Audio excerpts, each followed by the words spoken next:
Hello, I wanted to show you a few things. This is a different office. You'll notice the window behind me is this in the late afternoon, the sun comes in very bright.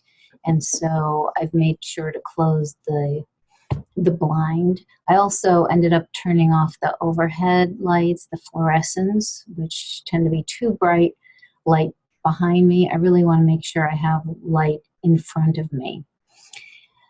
I wanted to show an example of a suicide risk, sort of an assessment, as well as a tracking and outcome measure and a planning measure.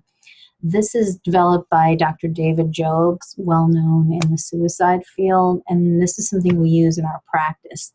This is something that you can share your screen, and I'll show you in a second, and actually review and go over this form with the client. So I'm going to share my screen, and you'll see it's the CAMS revised. I would have had it open to a page already, but I wanted to see so I could give credit to Dr. Jobs, and it's an assessment, treatment planning, tracking, and outcome form, and it's called the CAMS.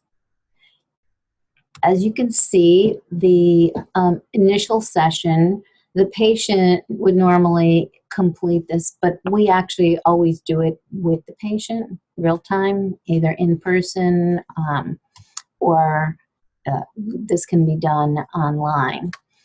And we'd have the patient, and we would discuss each point, have them rate it. I would have the form in front of me, and I might have, if I'm working on this weekly, email the form to them so that they could have this as we develop a plan. The other option is for me to complete it out as we speak, particularly the plan, and then scan it and send it as an attachment to them.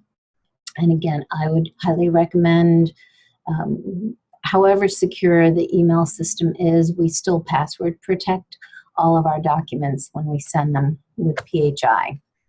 So you'll see in this form, we have rate your psychological pain.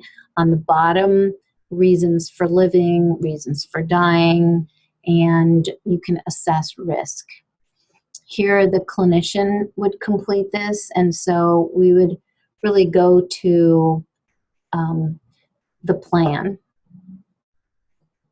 and again, really develop sort of the treatment plan update. I would have as a clinician the plan that we agree on in terms of the goals and what interventions. Of course, you need to make sure you have phone number of the person, where they are, an emergency phone number for a backup, finding out who's the closest person, both physically and emotionally, should there be an event, and then the resources that exist in the community where they're located. So just to show you, and there's this post-session evaluation and outcome tracking. So it serves multiple purposes.